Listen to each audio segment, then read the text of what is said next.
और चलिए अब बात कर लेते हैं योगिनी दशा की 8वीं और अंतिम दशा की।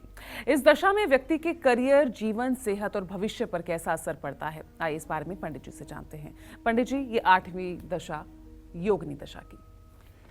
देखिए, योगिनी दशा की जो 8वीं और अंतिम दशा है, इसका नाम है संकटा।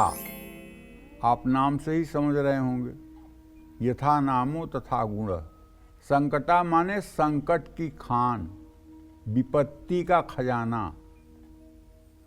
ये 8 वर्षों की होती है। 36 वर्ष में 8 वर्ष अकेले ये संकट की दशा होती है, संकटा की।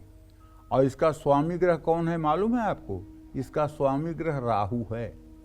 राहु के कारण इस दशा को बहुत ही अशुभ माना जाता है।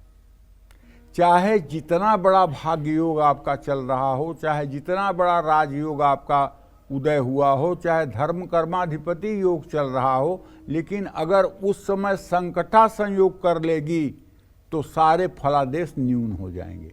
और यदि कोई पापग्रह की दशा चल रही है, शनि राहु की दशा चल रही है, केतु की दशा चल रही है और उसमें संकटा आ गई, अरे बाप रे, तब तो समझ लीजिए कि करेला नीम चढ़ा, मतलब तब दुखों का अंत नहीं होगा। तो ये दशा धन, पद, प्रतिष्ठा सबका ऐसा तैसा करवा देगी। इस दशा में 8 साल तक व्यक्ति को जीवन में केवल मुश्किल और चुनौतियों का सामना करना पड़ता है।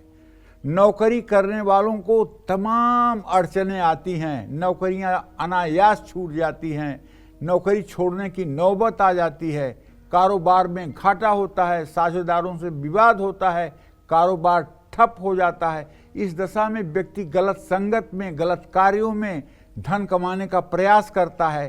संकटा दशा व्यक्ति को नशे की तरफ ढकेलती है।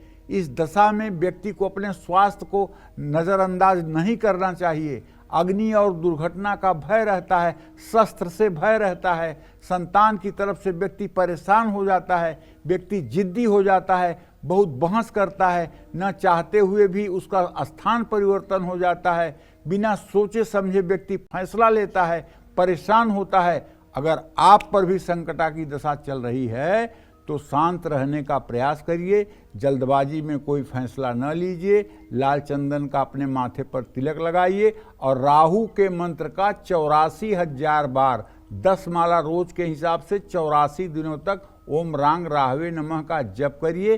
7 अनाज 1-1 किलो और 1 कंबल ये शनिवार के दिन किसी भिखारी को दान करिए।